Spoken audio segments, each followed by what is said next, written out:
Welcome back for another book review. Today we're talking about this one. So this is the Druidry Handbook, Spiritual Practice Rooted in the Living Earth by John Michael Greer. It is part of the Wiser Classics. So this book is divided up into three parts. The first part is the history of Druidry. The second part is kind of some beliefs. There's a couple of ritual examples and stuff like that. And the third one is like some homework, things you could try at home. I gave this a 1 star. Now I know that's gonna piss off a lot of people. There's a lot of people that love this book. And if you were those people, I'm glad it worked for you. I'm glad it was great. I'm glad you enjoyed it. This was not great for me. I didn't like it. And my husband read it at the same time. He equally did not like this book. He finished it first because I had other books to read. He was like, oh my God, you need to finish it because I need to know, like, are we the same, like, brainwave thought process of this one? Because, like, oh my God. And we were. It's awful. So the first part starts off okay. And when I started this after my husband had read it. So it was like, I don't know what you're talking, like, it's not bad. Like, it's, you know, like, whatever. Like, maybe the history is maybe not, the most accurate. I don't know. Like, I don't know a lot of these, like, I don't know these people. I don't know all of their stories. I don't know. Okay, whatever. That wasn't the problem. So the first part, it was actually pretty decent. It reminded me of Triumph of the Moon. It was going through kind of the history and, like, building throughout time of, like, where it kind of originally sort of started, which apparently is very similar to, like, and in fact, like, months apart, supposedly, from the Freemasons.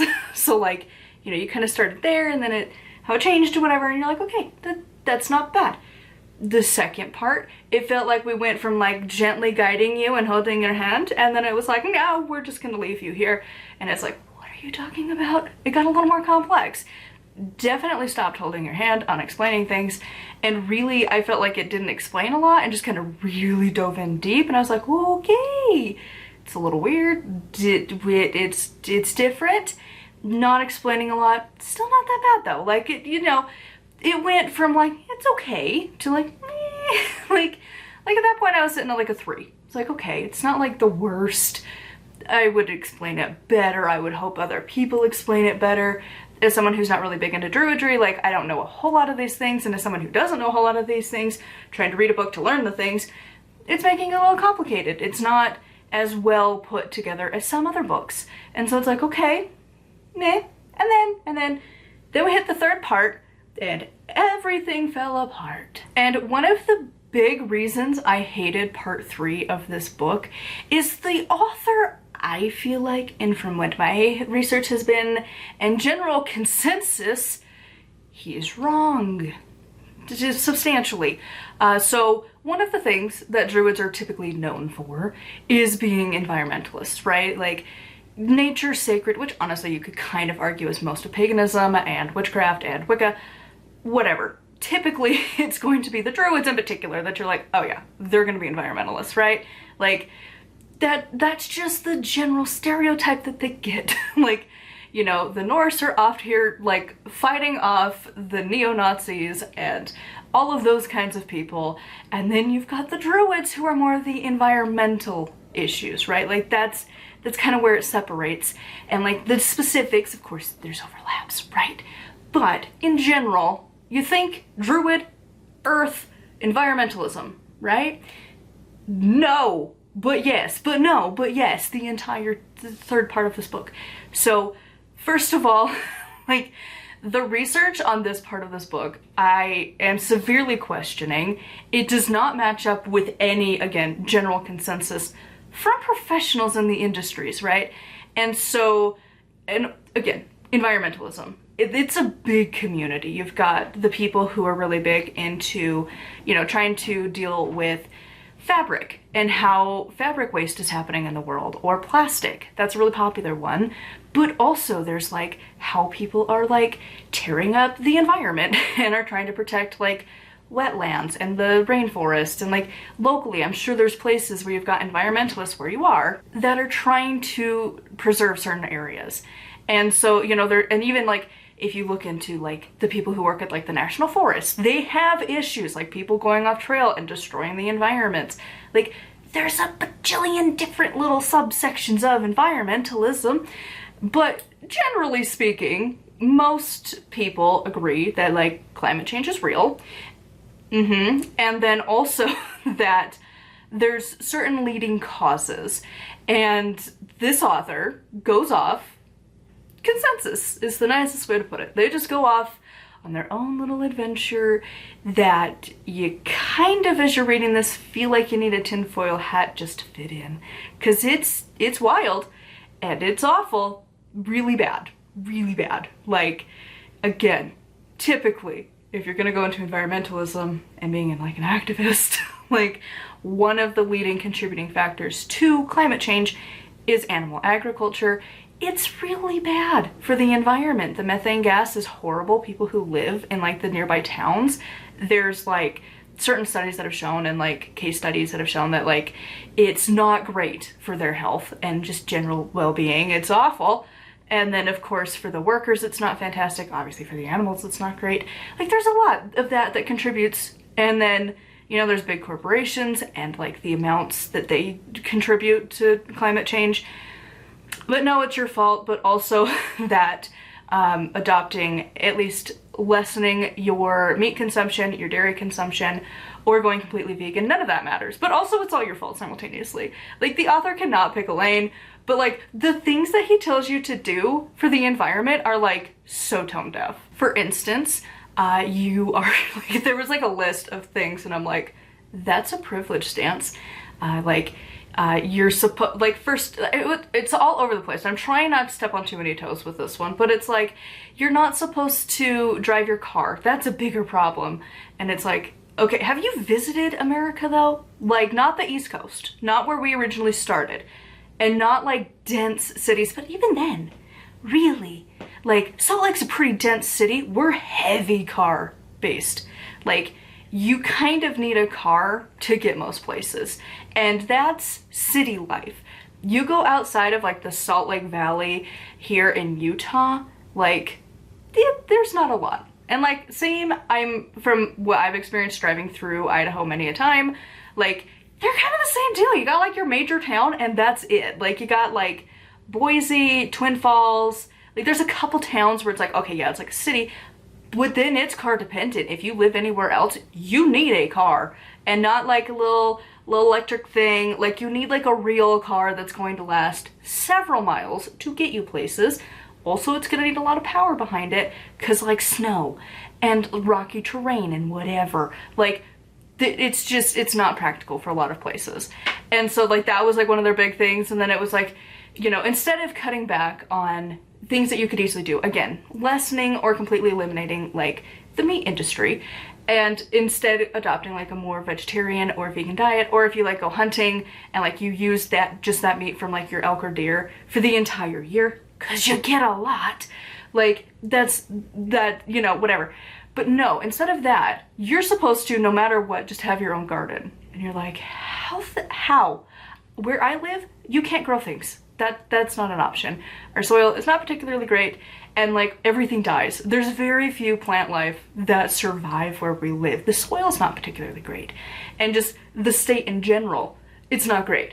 But that's what you're supposed to do instead of, again, like it was just like stupid things where you're like, why does that matter? Oh, and then also, because I was gonna forget this point too, we've got on page 156, take care of as much of your healthcare needs as you can using natural methods. Modern medicine is among the most wasteful and polluting of all industries. I would love to see where you found that from. Like, how did you get there? Because no, like sure, there is a lot of waste. Don't get me wrong.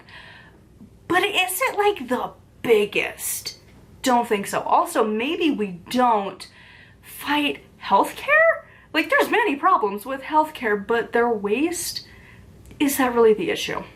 I mean, honestly, you could even go up against crematories. They produce a lot of crap when you burn a body, right? Or like, you know, when you embalm people, you're literally putting poison into the ground. Like, there's plenty, like, why are you going against people trying to get healthcare?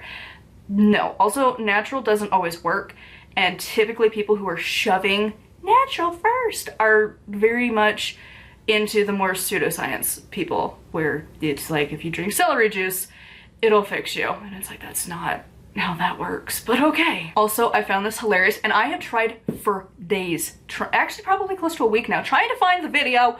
I know it exists, and I'm terrible on my research, Unnatural Vegan talks about this somewhere. And I know you're gonna think it's biased, but she does really, really good research, and she tells you diets change and that sometimes you do actually have to eat meat and there's nuance to things. She's not like that vegan, okay? Like her title, okay, she's good. Look up her channel. But she talks about this so many times, and yet I could not find a single video, so I'm sorry that I suck at research. And like, I just watched it. That's the stupid thing. And I'm like, oh my God. Anyways, in this book, he talks about how vegans and like well, I think he said vegetarian, but I think he was really meaning vegan, are the ones that cause more problems to the climate than like omnivores or carnivores. No. And he's like, but look at all of your like, and it's like the stupidest argument. It's like, look at all of the fields and things that have to be built for your diet. And it's like, what do you think happens with the fields that have to be feeding the cows that you're gonna eat? We could use those fields and have less fields needed. And also typically like farming like rice and beans, legumes of any kind really, and like fruit and vegetables, it's not the problem. It's the very dense animal agriculture that's the issue. What are you talking about? That he's up in the night with a tinfoil hat. Also, this was just a really fun one of just like to give you context of how wild this book is. On page 207, he literally describes that alcohol, weed, and cocaine are the same. Talk about woo-woo. Like, some people argue that you shouldn't have caffeine if you're gonna do spell work and if you're meditating and whatever. Caffeine's like the evil drugs. But like comparing it to cocaine, like what? Like I'm not a big fan of weed personally, but like I'm not gonna compare it to freaking cocaine. Like it is not the same. It's still like, just what are you talking about? This was wild. And of course, as a final little cherry on top, of course there's no conclusion. Why would there be a conclusion for this kind of a book? Thank you, bye. It just goes off onto like, come join our courses and have to do all of these really random things. Like learn how to do like acupuncture in a year. And it's like, what? Like, I'm pretty sure to properly learn like these random things. Oh, also, the Eastern traditions don't know diddly squat about nothing, obviously. So says this author. Like, how they tell you to sit and meditate and how they tell you to do things is obviously so wrong.